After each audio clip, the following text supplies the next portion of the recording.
Hello friends, welcome back to my channel. It's been about a week since my last video, and that's because I've been really busy doing the 1-week sketchbook challenge.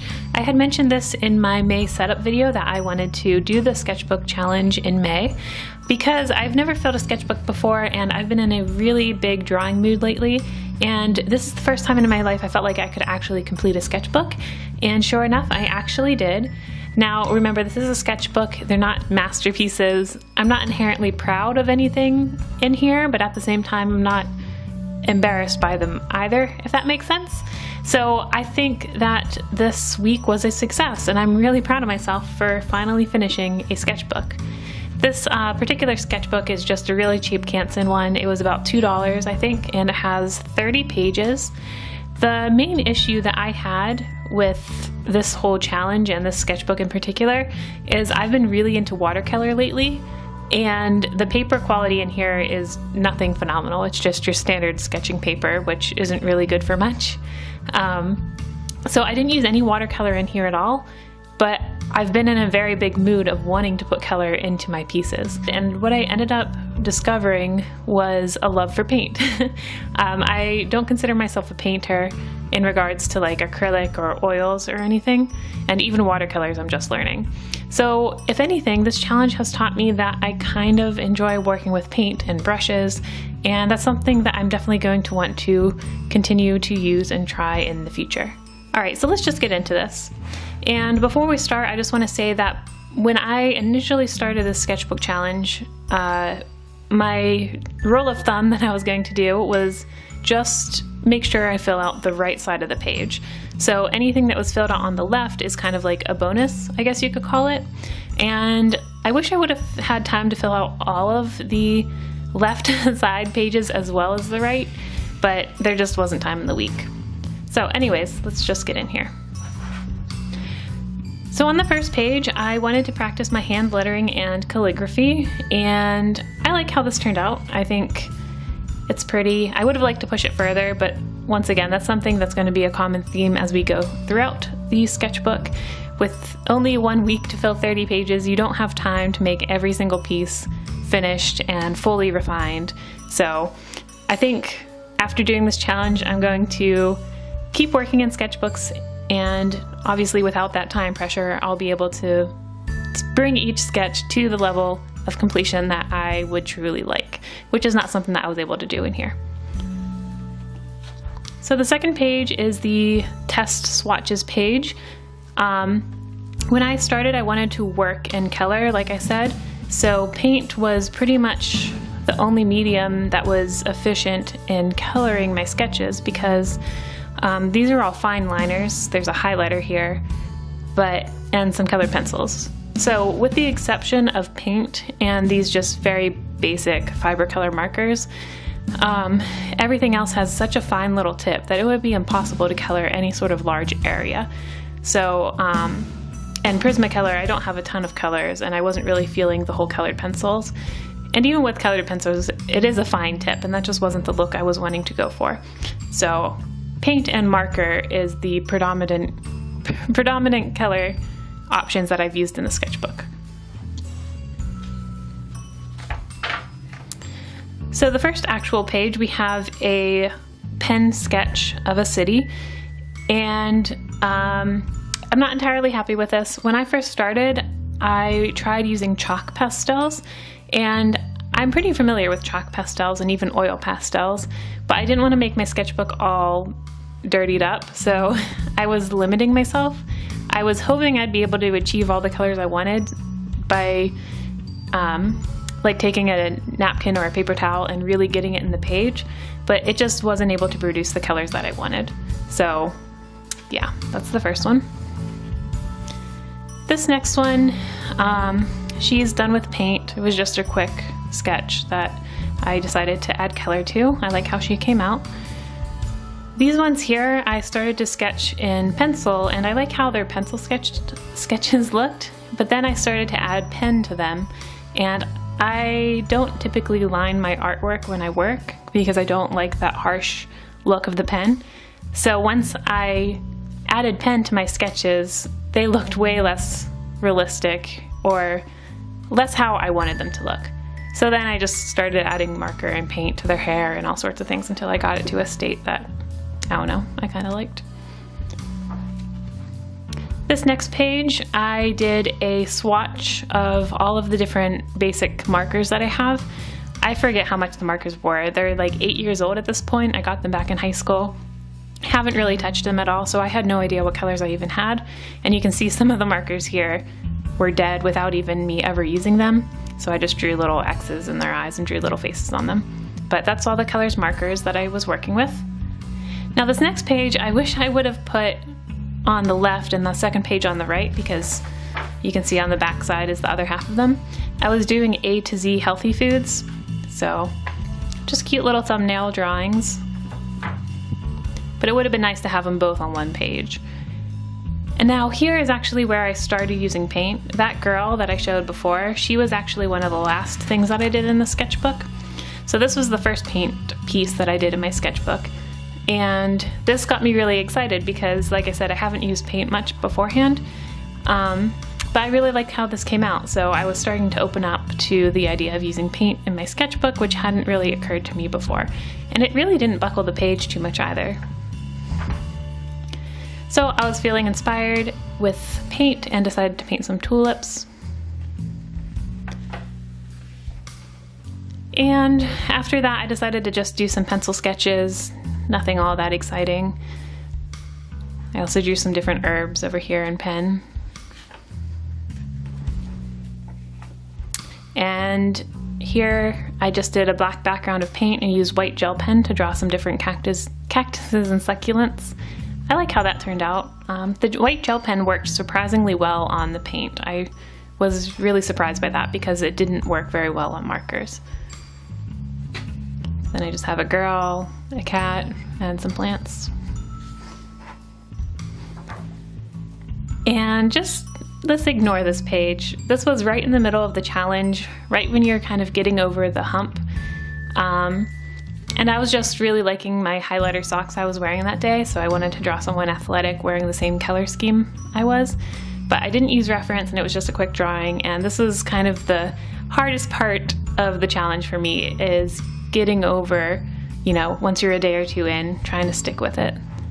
And I was explaining this to my husband, and he said, kind of just a very simple quote, but I don't feel like I've ever heard this before, but it's great advice.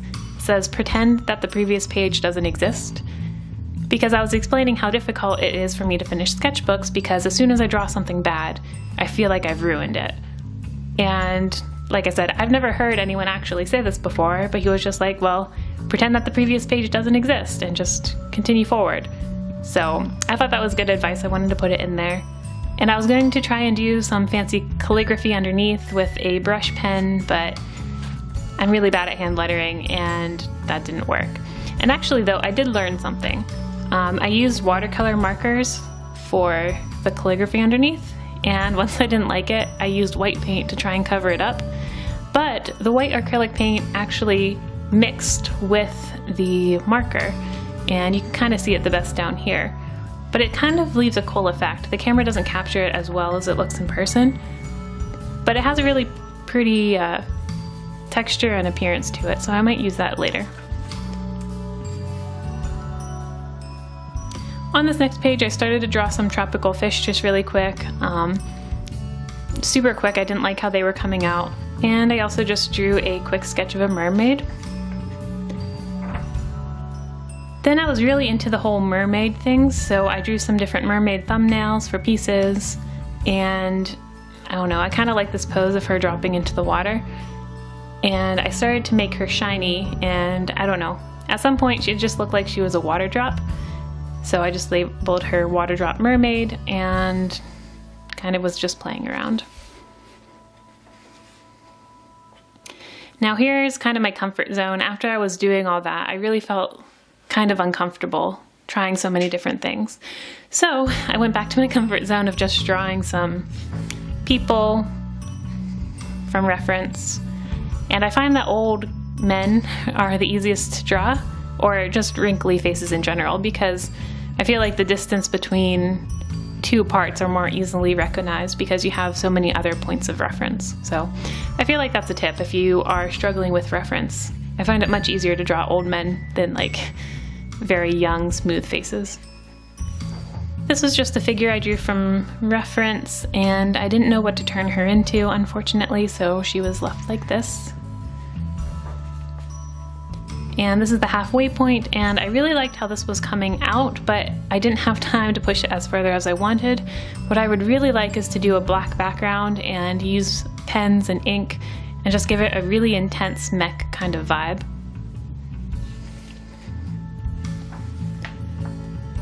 I just drew some different palm leaves here. Once again, just drawing from reference, but this time I wanted to try some younger people.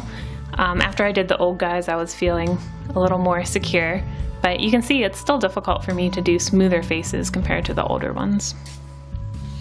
I also tried to choose girls that had curly hair because I have curly hair myself, and I feel like I want to get really good at drawing curly hair. The next page is just a bunch of different bullet journal ideas. Nothing too much to say here. And on the next page was kind of just brainstorming for some new sticker ideas. I'd like to do a wreath for each month. And so I was just kind of trying to get different ideas of what each month's colors and elements in the wreath would be. Then I really like drawing small, so I decided to do some animal silhouettes, and I wanted to make this more of a pattern feel. So I like my color choice and I like how they came out. Can you guess what all the animals are? And I'm also really into drawing, or sketching, I guess, with pen. It's not something that I've done previously, but I've always kind of admired. So I really like how this castle is coming out. And when it comes to pen drawings like these, I find that the better they look, obviously it's the more time and the more details you put into them. So let me zoom in here a little bit. So I like how this one came out, but you'll see when I turn the page, I didn't spend quite as much time on this one here of New York City. So there's some good moments in there. Like, I think the statue here really captures what the statue gesture and everything look like, and I like that you can tell that's someone carrying or pushing a stroller. There's a couple there. I like the little silhouettes of the people in the distance, but I didn't have time to go in and add so many different details to make it as nice as I would have liked.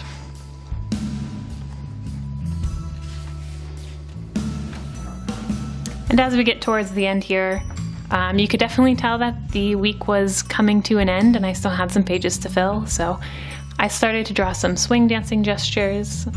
Fun fact, my husband and I actually met in swing dancing club in college, so swing dancing definitely has a place in my heart, and drawing people dancing is not something that I'm good at, but I'd like to get good at, so that was just kind of practice.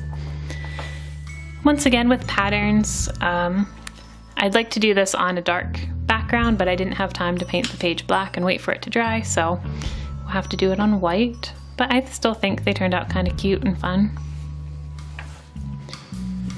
Then I just took some different colored markers and tried to pick out the foreground, midground, and background of various images that I found on the internet, because I don't generally draw backgrounds in my art, and that's definitely something I want to work on. So being able to pick out the different pieces of a background was kind of fun to do. Next, this one's really bad, but I've never done washi art before and I wanted to give it a try, so this was just a super quick attempt at doing washi art. Definitely want to do more of that. Then I just drew some more quick pen sketches, and I also drew a koi fish up here, and I really like how the paint texture looks on the koi fish. I think it looks even nicer in person. Let me see if I can zoom in here. Just the texture of the paint. I haven't worked with paint very much and I really like that, so definitely gonna paint some more.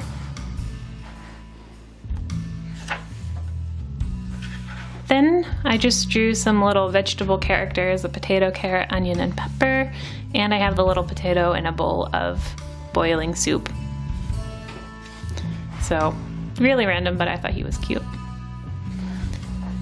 And on the very last page, I started writing down ideas for a Meet the Artist, what is it called? Like a drawing.